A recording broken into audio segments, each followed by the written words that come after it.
The views, comments, and opinions of the following program do not necessarily reflect those of Morris Media Studios, MorrisMediaLive.com, or its affiliates. Listener discretion is advised. I like my green with crystals like Folgers, picking up momentum, rolling like boulders. They call me ice, but I'm really much colder. My rhymes is heavy like the weight on my shoulders. I'm spitting that red hot smoldering lava. I fight to the end like the Navajo. Crack a bottle though, make it the goose with cranberry and triple sec.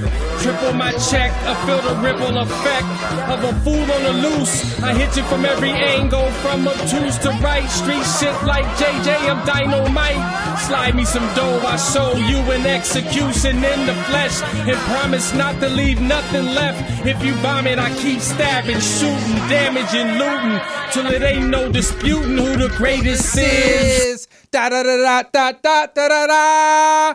What's up, party people? Yeah. Just hit me. What's up, party people? Thanks for joining Mike Robertson Boulevard live on Cinco de Mayo in sunny Southern California. What's up, y'all? We got the poetess in the building. How you doing there, poetess? I'm good. You're good. Cinco de Mayo. Happy Cinco de Mayo. Do we even know the significance of Cinco de Mayo? I bet you a lot of people don't. I will say I looked it up today. How about that? Well, break it down. Kick the facts, Jack. Kick the flavor. No, Cinco de Mayo basically gets confused with being Mexican Independence Day.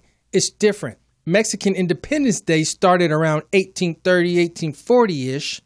And it wasn't until 1850 to 1860-ish levels where they actually kicked everybody out. Spain, England, Portugal, everybody had their hands up in there. So that's what Cinco de Mayo is all about, baby. And we are talking about Mexico. I keep saying them like everybody knows it's Mexico. It's Mexico. Mexico used to be California and Texas and Arizona and all that used to be Mexico, party people. And you know how that goes. All right, we got a good show tonight. My homegirl, Dr. Cherry Collier's calling in to talk about this great book that she wrote. We're going to talk about some trending items. We're going to do Is It a Crime? And we're going to talk about some Jordan and Kobe shit. All types of stuff, all right? Let's get it going, party people. So first things first. We're going to talk about this lady that has the name Bad Barbie. And I want to know, is it a crime? Look at this video, man. And we got to talk about it. Bad Barbie's lips.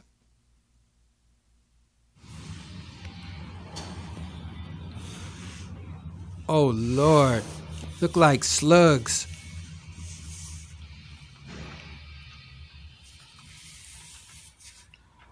It looked like a Halloween mask. That's mental illness. That shit look hard as hell, too.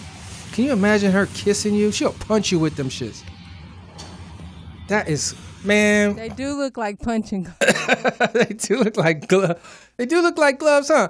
Man, what would make you do such a thing to yourself? Is that a crime, party people? And Mike Robinson's answer is yes, it is, man. That right there, poetess, represents her 20th time that she got lip implants. She didn't jump out there bad on it just like that and go right there with it. That's the 20th time. She got it bad, man. And at the end of the day, she called herself Bad Barbie, but she must not have looked at Barbie because Barbie lips don't look like that. Next item. I don't have a picture of this because there is no picture, but Trump says that he's been treated worse than any president, including Abraham Lincoln. Ha, ha, ha, ha, ha. Party people.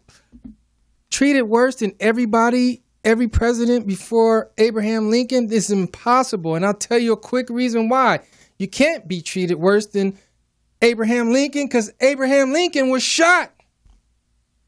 Age 56. You about 71, 72, 73-ish. You can't compare, man. I don't think you shy. You don't look shy. Is it a crime? All right, party people, man, we got a caller who just called in. This is my homegirl, longtime friend, author, motivational speaker, all types of stuff, man. I can't even get into it all. This is my homegirl, Dr. Cherry Collier in the place. What's up? Hey, it is so good to be here with you, my brother. So thank you so much. Thank you. For having me on my favorite time, because I live on West Coast time. Really? The West Coast time, the best coast time. Hey, no, I appreciate you staying up so late, though. You know what I'm saying? Like, just to be ready and let's have this discussion. You know what I mean? Absolutely, absolutely. You know, it's always good to share knowledge and to be in the space with someone that I respect. And, you know, we have some mutual grief together. So I know. That's how we bonded. And we are truly, siblings. So it's absolutely a delight to be here. Dang, thank you. That sounds beautiful right there, man. I need to tape that. I guess we just did. Okay, look, let me tell you about this book, okay? First things first, we're going to talk about your book today, Move Out of Your Own Way, okay? Yes. Now, I just got this book in today, and I am an avid non-reader. I don't be reading shit. All I do is watch YouTube and get my information that way. You know, I'll look at the cover and I'll look at the back, you know what I mean, what the chapter titles are, and I think I got it. Yes, you did that. But in this case, I was like, no, wait, let me just start reading it. And literally what you don't know is this book is my life right here. Right. It really is. And I can't be the only one. And it's called Move Out of Your Own Way, right? Let's start with this, okay? Let's start with this. Most people don't even know that they're in their own way. Right. Yes. And I think that is the big thing, because when you start to think about what it is we want in our lives, you know, we want to blame the man. We want to blame the woman. We want to blame everybody else. But if you start pointing the finger, there are three fingers pointing back at you. Right. And you are the only person who is responsible for you not having what it is you want. Facts. You're blaming God. You can't blame hurricanes. Right. You can't blame the drugs. No. Because, you know, if you fall down, that's one thing. But if you stay down, that's on you. Facts. And the thing is, like, I say this because this was me. I literally was in my own way for many years. And it was like an awakening that I had that was like a moment. But then it still took me like 2 years after that to really wake up. You know what I mean? It's not like overnight. But I would literally say stuff like this. I would come up with stuff and be like, damn, that's a good idea. That should have worked. And then 2 seconds later, I'd be like, nah, no, it won't. Right in my own head. Right. Yeah, and that's the thing. And a part of it is, you know, we're not schizophrenic, and there are people in the population that are. But the majority of us are not schizophrenic. But we do have two voices that we hear all the time. Mm-hmm. One is your champion, and one is a robber. And it really is all about which one you feed. And so if that voice is saying, hey, this is a great idea, followed by, hey, let's try it, then you'll do it.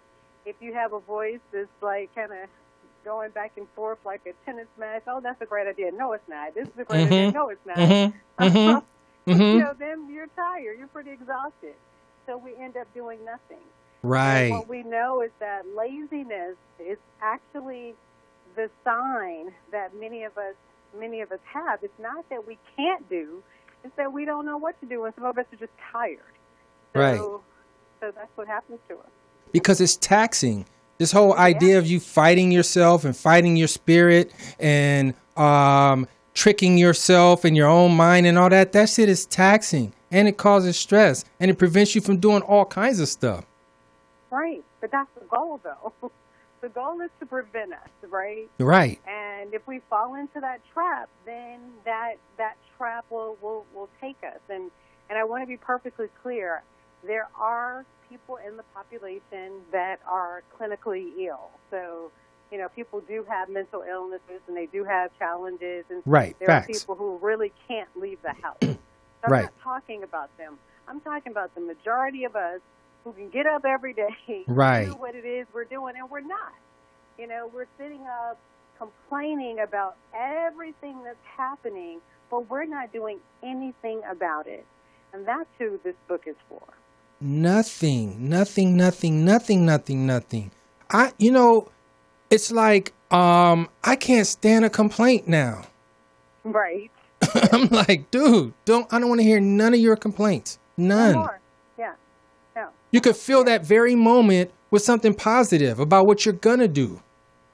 Oh, yeah. Now, I like this. I think you hit it pretty hard immediately. And I want to say this is like a simple concept that you tackle here that is very difficult sometimes for people to grasp because of all the blocks and stuff that are in the way, right? And this is not an indictment or anything because I'm speaking from the heart, like it's me, you know what I mean? Right. And you jumped right out at it, and I'm going to say this one part. You said, are you interested in the results or the reasons why you don't have the results? Yes. Results versus reasons, man. I hear reasons 99% of the time. That's it. That's it. And what I learned writing this book, and this book was really for me. So, let's be clear. The book is for me. Hey, I ain't mad at you. I'm not mad at you. Everybody else gets to sit on the couch and read it and benefit from it. Right. But it was my whole journey, really from my head to my heart, and really processing and recognizing what was blocking me. And I started to realize that if Chase called and asked for a check and I didn't have it, being an entrepreneur, they don't really care that my father just died. No. They're not interested in that. They really want the check. And so my thing was, is it a reason or is it a result? And I was so mad at Chase. I hate Chase Bank. I was trying to get the domain. But Chase is not my problem. Mad at Chase for not understanding. Yeah, I'm mad at Chase.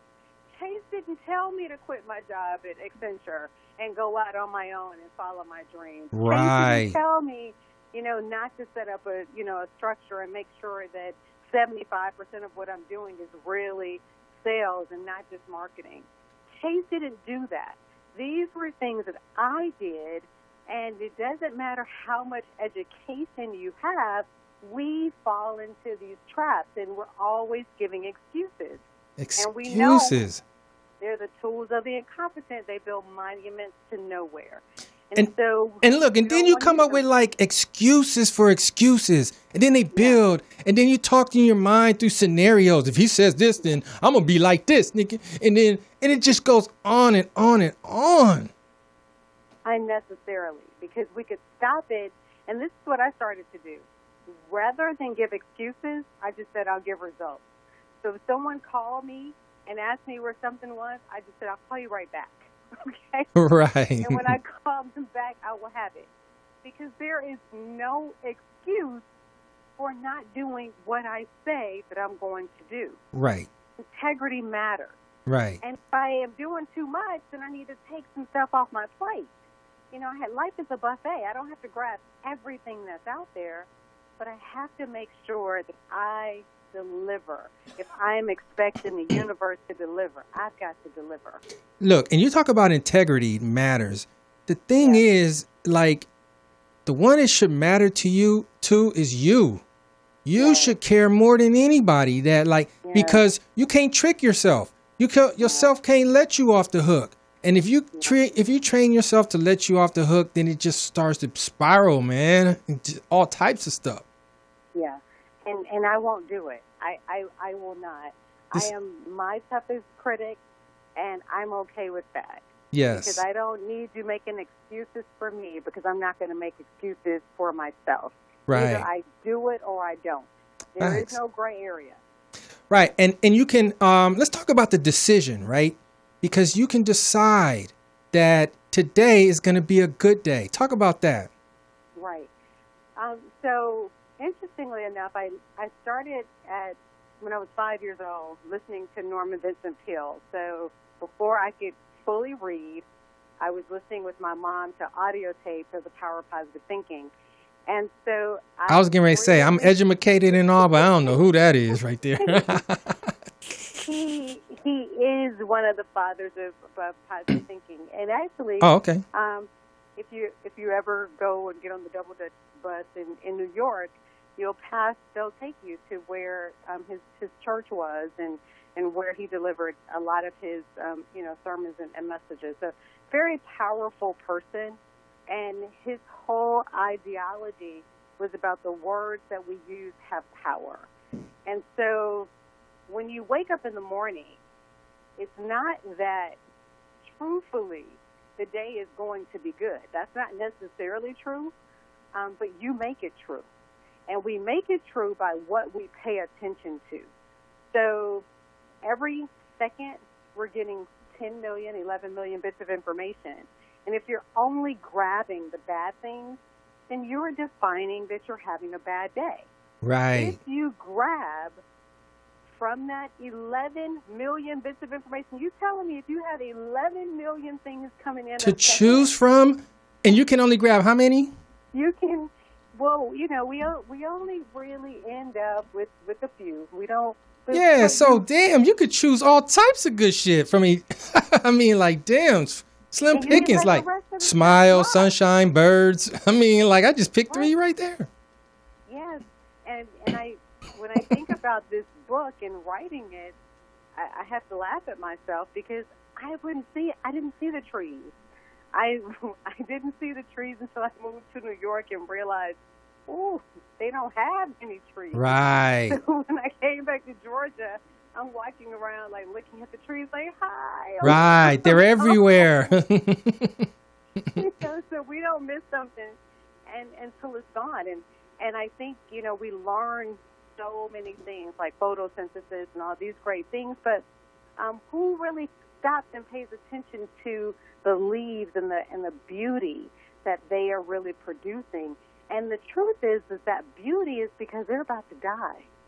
I mean, those leaves don't fall. The tree kicks them off so that the tree can survive. And what we have to understand is that when it's our time, we're going to all be gone. But while we're here, we've got to decide, I'm waking up today. I don't care if the traffic is bad. I don't care if COVID is here. I don't care if I'm stuck in this house. I am having a good day. And if you don't want to have a good day, you need to stay wherever you are and keep your complaining. And I really do limit toxic people. I limit them. I mean, It's easy to pick up on, like, man, oh, okay, nigga, this ain't going nowhere. No, I can't help you. That's not who I work with. I don't coach people who get so stuck in their story that they can't move out of their own way. But, yeah, we can choose every day what we want. And there are so many bits of information and so much power out there. One thing that was interesting that you touched on, which is all facts, all truth, is that when we're kids, we have the confidence that we can do anything. Anything. And then the older you get, the more you say, I can't. It's a way I can't. Can't comes into play. So you said like 80% of, I mean, something about when you were kids, you say like 80% of the time I could do it. As an adult, you say it 20% of the time. Right, yeah. So I get all choked up and kind of tickled because I have a cousin, her name is Candace, and when she was a little girl, when she was 2, she would just sit in the back seat and she would sing Whitney Houston so loud that I thought everybody in the United States was going to be able to hear her. I mean, because she was so confident and she would just scream. She would just scream at the top of her little lungs in the back seat. And, now if I asked her to sing anything, she would if I asked not. her to stand in front of her, she wouldn't do it. Right. And so that was one of the things that really stuck in my head when I was, thinking about that concept. Because when we're little, people say, well, unfortunately for a lot of African Americans, we have been socialized to believe I got to be a football player, a basketball player, or really a rapper to make money. And we don't understand how much money is in tech and all these other things. So, what we're mostly saying we want to be now are these quote-unquote superheroes, when the real superheroes are the people who are making it happen every day. Mm-hmm. Their bank accounts say it, and you don't know about it. Right. Exactly. But Facts. kids will say anything. I mean, and I still love Wonder Woman. That's my girl. I mean, who you want to be? Wonder Woman. Since I'm choosing, right? Since I can decide, I want to be Wonder Woman. I want that plane. I want that lasso. I feel you. I have 11 million bits. I mean, I'm going to pick what I want. Yeah, right? I want Wonder Woman. You're not going to tell me what to pick. Exactly. You ain't going to tell me. This another thing was cool. So much cool stuff in this book. I'm trying to tell you. You said to respect everybody's model of the world. Everybody's model. Like, because everybody's model of the world is different. And nobody's model is going to be like your model. Right. And nobody's model is correct. And nobody's model is correct. Yeah. So from wherever you're standing right now, there's something behind you that you can't see, but the person who's behind you can. And so I think, and this is actually what's in my new book, Stop, Look, and Listen. This is the whole book is about this concept of respecting other people's models of the world. We don't know what other people have been through, and we don't know what they've seen. And so for us to immediately say, nope, that's not true, that doesn't work for me, it really shuts us off, and it creates closed-mindedness. And one of the levels of intelligence that is very important is open-mindedness. You got to be open, not open to trying drugs and doing things that are going to harm you, but open to sharpening your saw, learning powerful tools, listening to people that are different, and being in rooms with people who may not look like you or talk like you. I spend a lot of time wherever. I mean, if it's a homeless person, I'm going to talk to the homeless person. If it's a KKK person, I'm going to talk to them. And people always say, well, why would you talk to a person, who's in the KKK? Because I want to know what are they doing? Yes, another perspective that builds you. Yeah. The exposure to another perspective builds you. I need to know. And you talked about... Yeah, go ahead. Yeah, you talked about how, on that same vein, that about, dang, I just forgot what I was about to say. You talked about how when you see people that you don't know, dang, what was I about to say? Man, I've been drinking too much tea. Nonetheless, keep going on with your point, though. I mean, you see a homeless person. Right. So a couple of things. It could be if you see a person that you don't know, we tend to go around someone who's like us. And so people who are single in a room would tend to gravitate towards people who are single unconsciously. People who are married tend to gravitate towards people that are married. So we tend to really go towards what we already know, right, which creates this whole like-me bias. And that like-me bias can be very dangerous because all we're doing is confirming what we already know. And, what we don't know is there's so much more. And so there's so much more. And you only know what you know in your little corner that you're in. And if you never go anywhere, you never meet new people, you just literally don't even know you don't know stuff. You don't know what you don't know. And you believe you know. Right. You think you're right, boy. Because I know everything. Right. Well, I'm glad you do, because I'm still learning. Yeah. Because, let me get away from you, because that might mean you on your way out. Yeah. My Or something. Is once you know all you need to know, you leave. And that's the social experiment that we're in. It's like once you're done, the game is over. But my game isn't over because I have so much more to learn and Right. to experience. And even a 2-year-old can teach you something. Facts. You got to sit there and, pay attention, because every person that you're coming in contact with is bringing you something. And if you think about our relationship and how we met and how long ago, our moms had lupus, and look, fast forward to today. I know, right? Exactly. We made deposits in each other back then that are, bearing fruit. Who would think? Today. Yeah. Exactly. I mean, that's special right there, because that was really random how we even talked about it in the parking lot. Right. Well, it wasn't random for me to be in the parking lot because that's where I hung out, but that's a whole nother thing. But But you were learning. There were so many things Facts. to learn. I got a 4.0 in parking lot. God damn it. Right. I excelled. That was the place to be. Absolutely. Okay, look, you wrote another book, which I didn't get to read, but I love the title, Art of Body Language. Right. Now, Yes. are you talking about, are you telling me that by the certain things you do and the way you move and the way you can really tell things from that? Yes. And so there used to be this great show called Lie to Me. And the guy who was behind the show Lie to Me, he is a real-life psychologist in the real-life psychology books. And I went to Manchester to learn. Only person that looked like me in the whole class. Really? But to learn. Did they ever come at you like, from a black perspective, can you... They had a few other perspectives because I was also representing America. So even all that too? You had to hold it down for America. I did. Oh. I did, and because I respected everybody's model of the world, I had so much fun. Right. And what I really learned was the essence of how people show up. And so one segment of our class is really about the art of deception.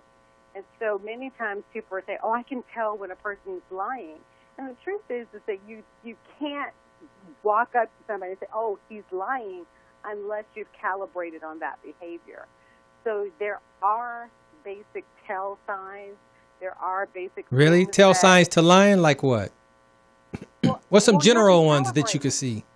Well, see, that's the thing. It depends on the person, you mean? Like, depends on the person. Oh, like one dude, it might be a twinge on his shoulder, and another dude Correct. might stutter or something. Correct. Correct. Or other dude might like walk out the house and come back in and be like, I've got an answer. Right. And so what has happened in our society, I like to say, not my term, but in psychology we call them cognitive misers, because people just cognitively lazy. So people have written these really simple books, and they say people who are like this do that. And that is not how people are. We're not monolithic. But you have to calibrate on the behavior. Once you do that, you can start to tell the tales very, very quickly. I mean, there are some things with eye patterns that are very clear. You can tell if a person is lying based on their eye patterns after you calibrate, though. Because what might be natural for them might be opposite of what you're expecting. And the one thing I will say, there's an archetype, and what archetypes are natural body positions that people know, and they don't even know that they know them. And so one of the natural archetypes is to have your hands closed and your hand on your chin. And so interviewers have been taught for years. Wait, if you bust out the hand on the chin move? Yeah. But that means you're thinking. That's a thinking move. But interviewers have been taught for years, oh, they're closed. Oh, they aren't receptive.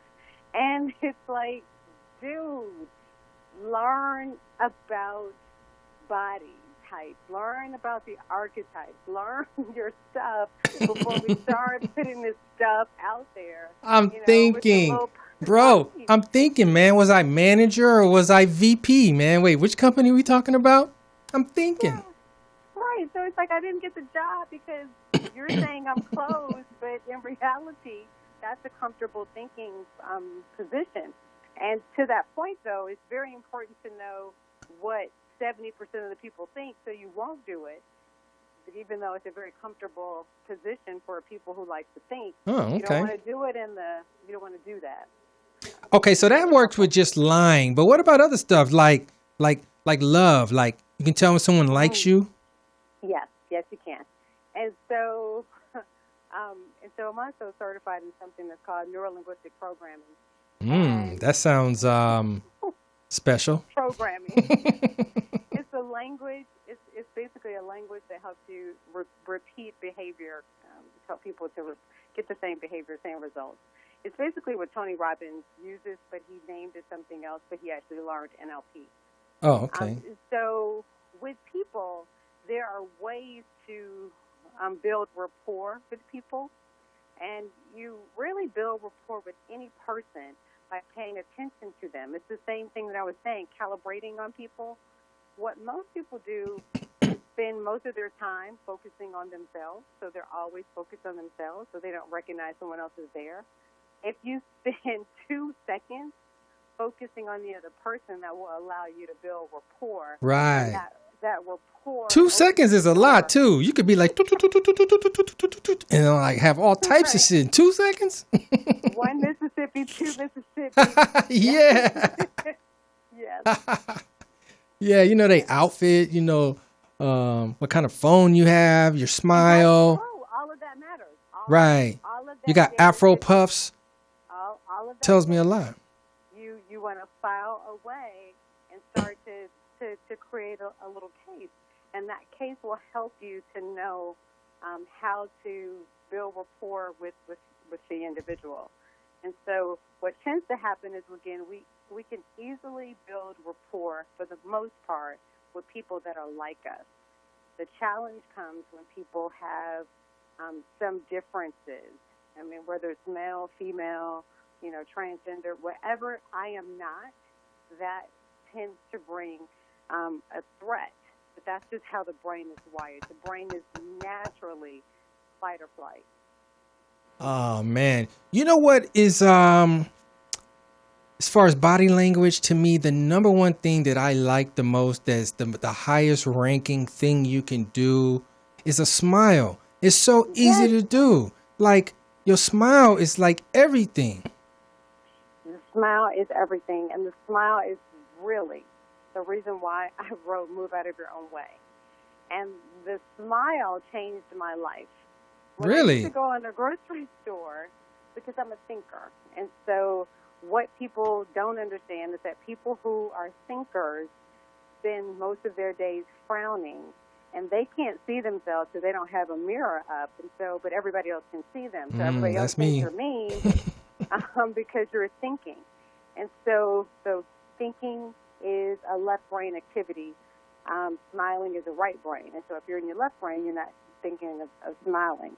And so every time I would go to the grocery store, people just felt it was their business to ask me why I was frowning. I'm like, dude,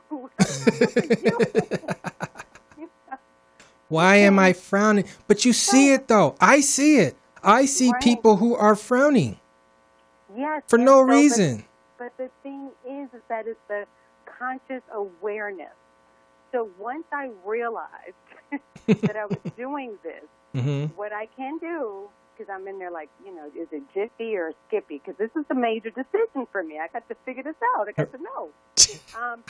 So then what I would do was I would put a smile on my face and then pick the Jiffy or the Skippy, right? So I'm doing it, and then I'll smile.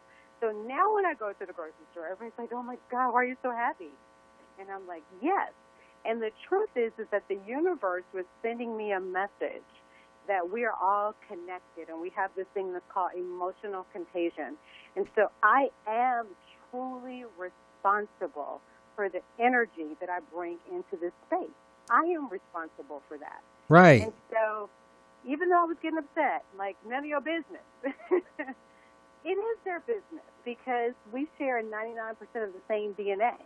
You know, that 1% makes us different, but we're all connected. And so if I can learn enough about myself to change my behavior, I've got to move out of my own way and do that. I definitely feel you on that level that we're all connected. I mean, there's energy that we all share, you know, that runs through all of us. And I mean, I don't know how deep you want to go with it, but I think we're connected to planets. I mean, things far away you haven't even seen. Oh, we're connected to everything. We're so connected to everything. So when the first tiger tested positive for COVID, I had a friend say, "Why are we testing the tiger anyway?" And I said, "Are you serious? Like, why are we testing the tiger?" Because Hey, I had that question too. I was like, "Why the hell they testing the tigers? Was he sneezing? Okay, now say to you, are you serious? Did he have a fever? What the hell?" Are you serious? Because we're all connected. And so if the tiger gets to the mosquito, if the mosquito we need to know because we're sharing the planet. It is not our planet. We believe that it is, but it is not. And so that connection matters. The trees, the plants. Oh, facts. You know, if you look at what has happened since we haven't been driving, the fact that you can now go on Google and really look down at the city. Mm-hmm. And if you look in Africa, the lions are just stay relaxing in the safari because the people aren't coming snapping pictures at them. Right. They can't even hear any cars and Jeeps from 10 miles away and all that, man. It's crazy. Everybody's at peace. And so that connection, I mean, that connection ultimately matters because we share in common a collective unconscious, and that's where those archetypes are. So, yeah, we are connected. Planets, you know, all of that matters. Is there life somewhere else? More than likely, there is. Girl, you know you got a cousin up there with 3 eyes. Hey, I have you know you got a green cousin, girl. I'm sure I do. Because if you know anything about my family, I have more cousins than the law of my family. So it's possible. Look, we love our genes, okay? They made sure they were very fruitful and they multiplied. So, damn. I mean, the question is always like, where are you from? I got to be really clear. Hilarious. You got to know, huh? You got to ask like secondary questions. Yes. Who your mama and them, boy? Who your auntie? Wait, didn't I see you wasn't you at the picnic? The family reunion. Right. I saw you at the family reunion. Yeah, I know that was you. Yeah. Wasn't you playing tug of war? Yeah, exactly. And I know I'm just I'm your fifth cousin, dude. I don't care. Yeah. Okay? Yeah. No, I don't play that. Yeah. Fifth cousin. Yeah, right, nigga. I know we're in the South and everything, but no. Hilarious. Dang. Well, look, I so appreciate you calling. And now I'm going to go look at everything else you wrote so that I can come up with future discussions to have with you because this is so great. Well, thank you. It's been an honor to be with you. It is so special. What do you have going on? You want to plug anything or tell people where they can find you, anything like that? Right. Well, I have a website, Dr. Cherry Coaching, and it's drcherrycoaching.com, and you can find me right there. I'm on Instagram at Dr. Cherry, and you can hit me up at any time and, ask any questions. And I think the biggest thing that I want everybody to do is just to remember you came here for a purpose, on purpose, and look for the good. And so my new thing is I'm the chief good officer. If it takes me out, I'm going to find good in every darn day.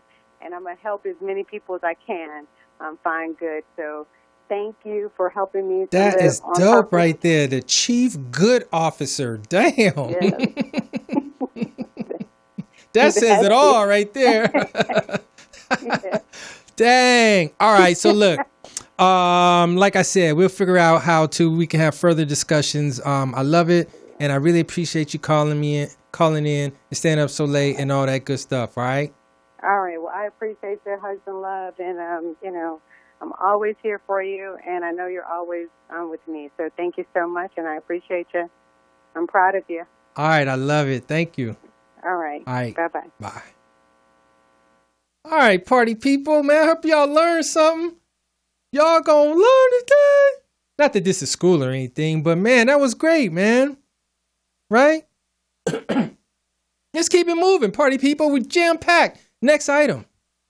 We're gonna be talking about this documentary that's been blowing up, coming out. They released 2 new episodes each weekend about the life and career of Michael Jordan. And it's been really exciting. ESPN has been shut down, as you guys know, because there's no sports. So sports fans are loving this moment to have just basically a look into this Jordan Kobe shit. So on the phone right now, I got my main man, the one Encyclopedia Brown. What's up, Mike? How you doing today, brother? What up, bro? How you doing, dog? I'm good. Am I coming through clear? Yeah, I can hear you good. Good. Yeah, man. How you doing? Man, I'm doing good, man. Dr. Cherry, she was great, man. That was a great guest you just had on right there. She reminded me of the 2-second rule. Really important. Really? What's that? What you said, 2 seconds. Give somebody 2 seconds of attention. Oh, right. 2 seconds of attention. It'll change the whole interaction. Ain't that a trip right there? 2 seconds, bro. People just want to be heard. That's all. Right. People just want to be heard. And if your world, if everybody's world is validated as their own world is okay the way it is, man, that also changes it, man. Because you don't spend your time trying to make somebody see your world and all that, man. Exactly. Active listening. Yeah. Active listening. That was great. Yo, so you've been checking out this Jordan's joint, right? I've seen a lot of the highlights of it. I haven't really been watching it all the way. Oh. Partially because I know the story. Yeah. I've heard so much of the story from the people who were there. It's been like, I've tuned in on it, but I know the story. There's little nuances. One reason I wanted to have you on because I know you like run in certain circles and you know you was privy to information.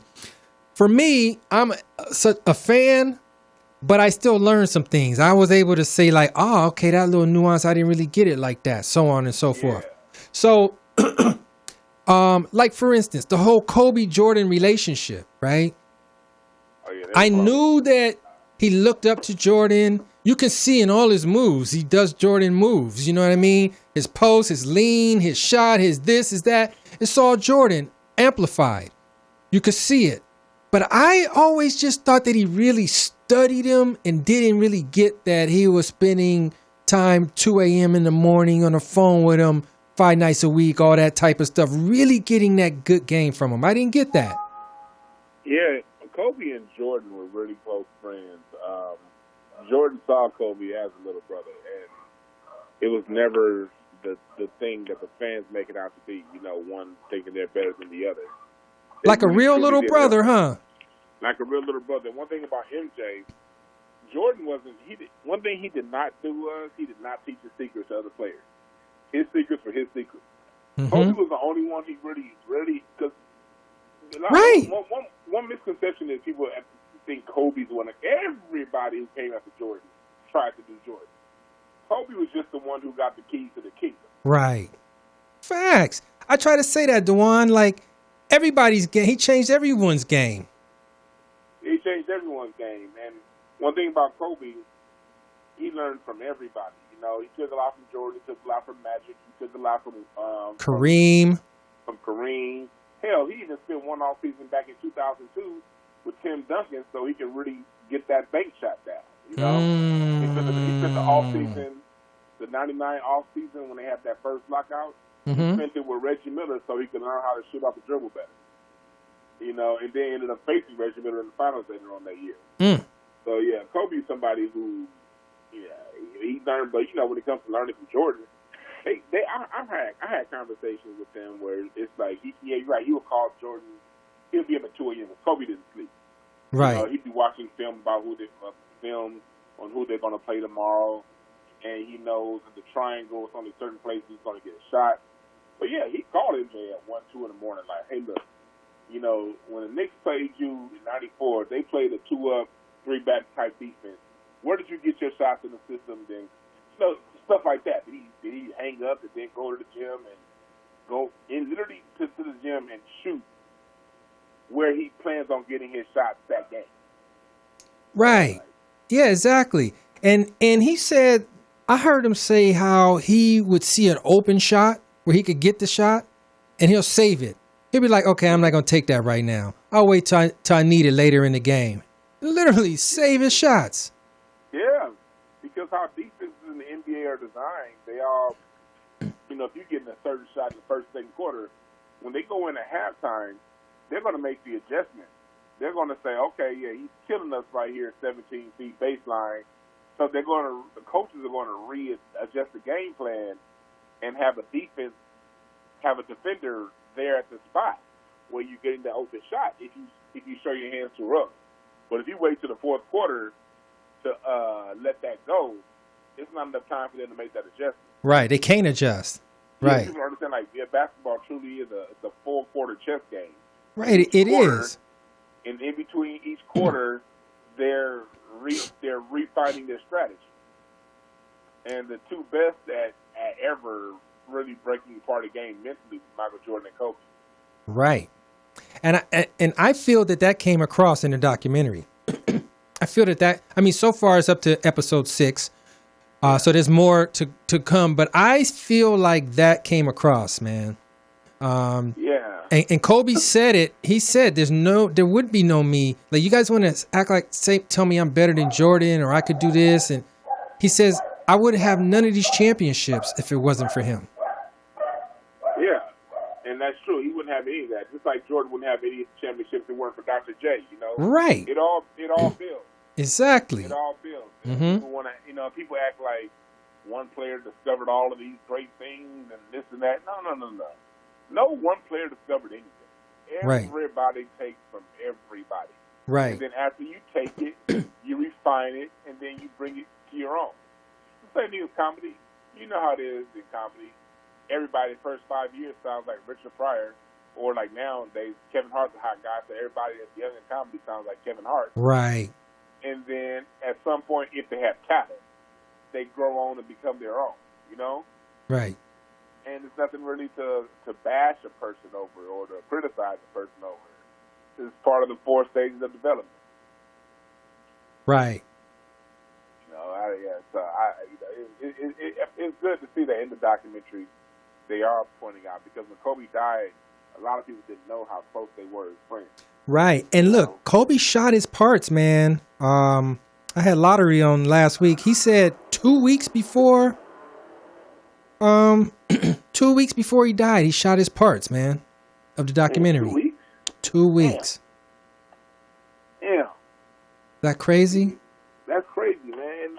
And the thing about that, and that just, for me, that's always been the issue I've had. Like, one thing about Kobe, his career never got an honest assessment, because the whole time he played, everyone was saying, well, he's not MJ.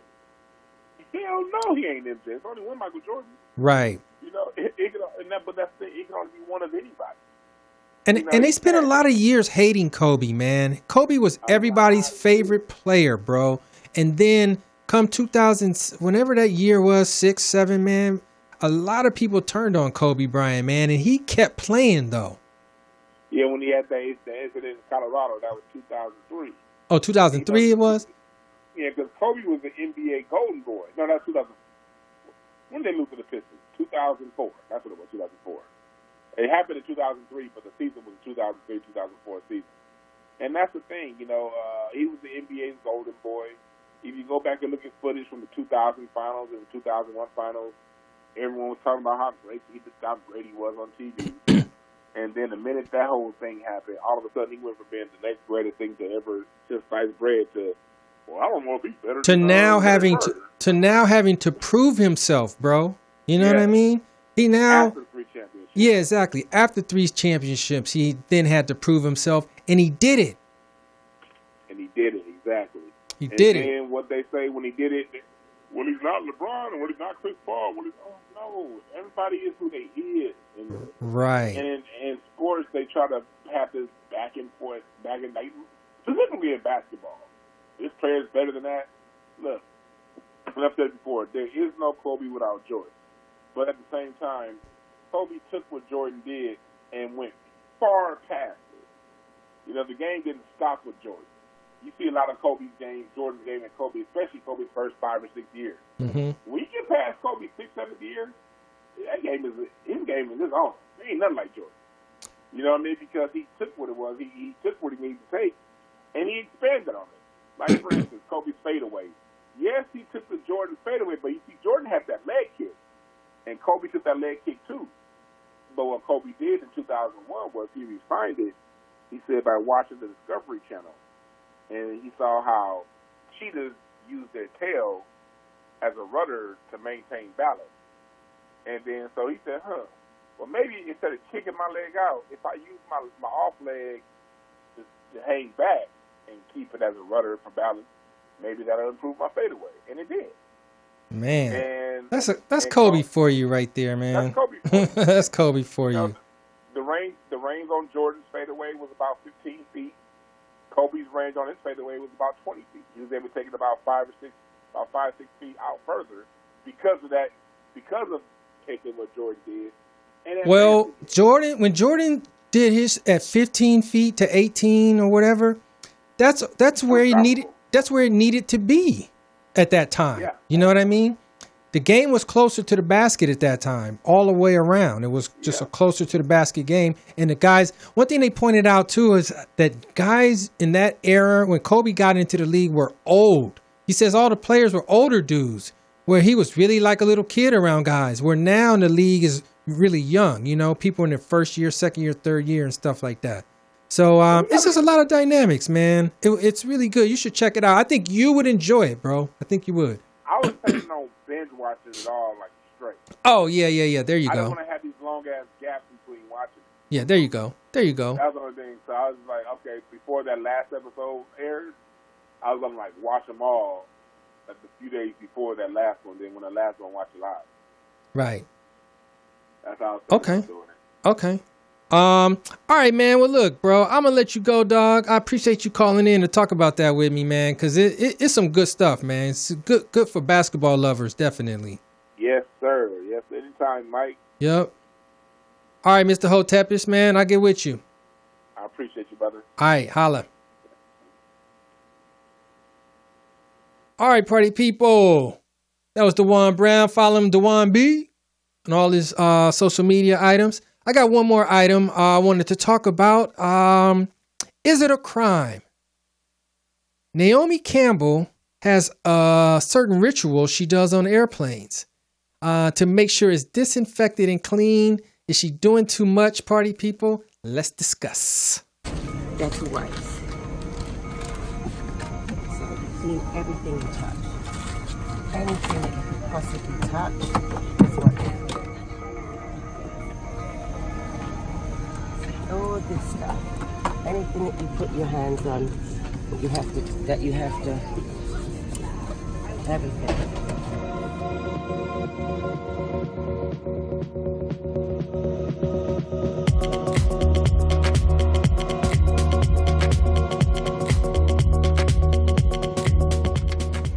This is what I do on every plane I get on. I do not care what people think of me. It's my house, and it makes me feel better.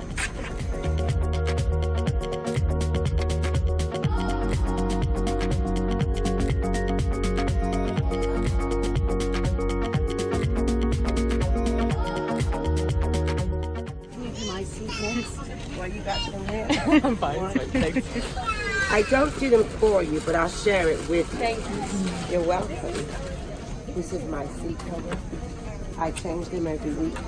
I just buy them in the airport. They always hand washed every hotel I go to, and then I switch out. Different colors that make you happy, turquoise, whatever. So now I'm onto the pink for a minute. Okay? Then I've got this stuff I do. Mask, hydration, and then I will eventually end up sitting like this. Ha ha ha! I will say I'm not mad at Naomi Campbell. Get that shit clean. That was a big ass space she had. What kind of plane was that? First class, all first class, huh? Man, I'm not mad at you. But look, you know what's interesting though? That footage is from July. So this is not pandemic stuff for her. She literally does this all the time. Is that crazy? That's just her ritual, man. I love it, man. You gotta protect yourself. And she was like, hey, you know, I don't care what anybody says. I gotta protect myself. It makes sense. And she was smiling and friendly to the lady and everything. So the reason that Naomi Campbell is even trending is because there's this thing happening right now where the Twitter world is saying that all along Naomi Campbell was the nice one and Tyra Banks was the mean one. And they putting up all this stuff about like Tyra Banks screaming on people and dissing people and crushing people's spirit and all this shit. So anyway, that's Naomi Campbell. What y'all think? What you think, Portis? That's in line, right? Is she doing too much? I wouldn't say it's too much, especially now. But like you said, that was back in July. So I wonder how long that has actually been her habit. Right. It looks like it's a habit.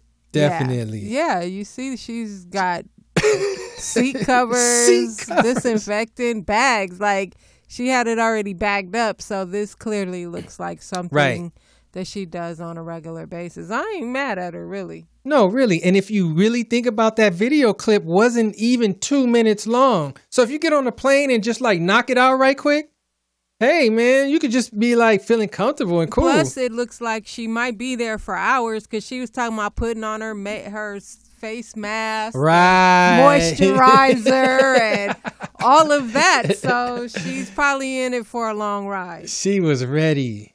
She was definitely ready. Man, that was pretty impressive. All right, man. I think that was the last item I wanted to talk about. We talked about sausage lips. Our DSLs. Are those good DSLs? Oh, no. That is way beyond. No. Way beyond those. Let's stick with boxing gloves. That's what those are. They got to be hard. Don't those lips have to be super hard? Look at that shit. Ah! It looks painful. It looks like it hurts, right? Like they're busting. Dude, can you even She thinks that shit is sexy. Oh, did you see how she was moving and shit? She thought that shit was sexy. Somebody out there likes her, though. That's the saddest part of it all. She's got somebody kissing those lips. And DSLing. Yeah. Somebody is sticking their penis between those lips. Oh, man, it's real in the field. Okay, look. This last thing, Obama is doing the virtual commencement party, people. I think 2 weekends from now, if you don't have a graduation, he is doing a virtual graduation for you. Yes. Be on the lookout for that. Another reason for Trump to hate him. You're right. Did you see the Don Lemon clip where he just straight out asked Trump? Was he jealous of Obama? Look, Don tried to get some of his ghetto card back. He the way he flexed on him, I said, okay, you can come into the discussion at least. And did you see like how they put the little Nas music behind it like it was ether? And the thing that hurts him the most, let me tell you what I think hurts him the most. When he says, "What, you don't like Michelle? Why? Because she's more accomplished than your wife?" Ah, better looking. Yeah, better looking. Oh, that crushed his soul. It had to, because what's his wife's name? Melania? Melania? What has she done? She's not even done anything as a first lady that's been impressive. No. She probably didn't want that dude to win. She did not. Was like, she looked mad as hell. What are you talking about? I'm not participating in this shit. That's right. Oh, do you remember she snatched her hand back from him when he tried to hold her hand at the inauguration? She was like... She probably hates that dude. I think they don't see each other. Repulsive just to touch her. But it probably always was like that. He just was so filthy rich. She's an immigrant. Didn't have no money, all that.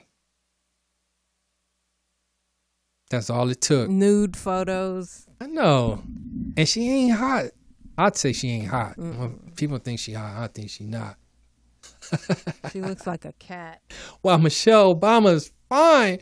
Michelle got so fine by year 8. I'm trying to tell you. And she looks even better smart. now. Mm-hmm. And she's smart and special. At first, Michelle was her edges needed some help.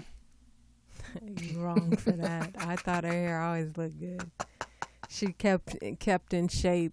I'm messing with you. Michelle is fine. Their displays of affection, all of it. Oh, no matter what people say about President Obama, it was a good look. It was a good look. Do you remember they danced on that first night? That shit looks special, man. I was like, wow. So that should be in a movie. All the good memories. There's so many great photos of Obama out there. Yeah. But Trump, You think Trump's really jealous of him? You think? Yeah. That's his worst thorn he has in existence. I seen someone say today in a comment, why Kanye and Trump hate Obama because he clowned both of them. So that's probably why they're so cool. Like he clowned him. I think he clowned Trump at the correspondence dinner. Yes, majorly, royally. Yeah, and then he dissed Kanye by calling him a jackass or some shit. Kanye can be dissed by you just breathing. That nigga's sensitive. Super. Wow. All right, man. All right, party people. Thanks for joining us. I had a good time tonight. I want to thank Miss Cherry for calling in, my homegirl from way back, Spellmanites. Everything, send what's up to my Spellman sisters out there. I love y'all. And Poetess, thanks for rocking out again. You're welcome. And Dewan B for calling in. And let's get to it, party people. See y'all next week. Bye, 5,000.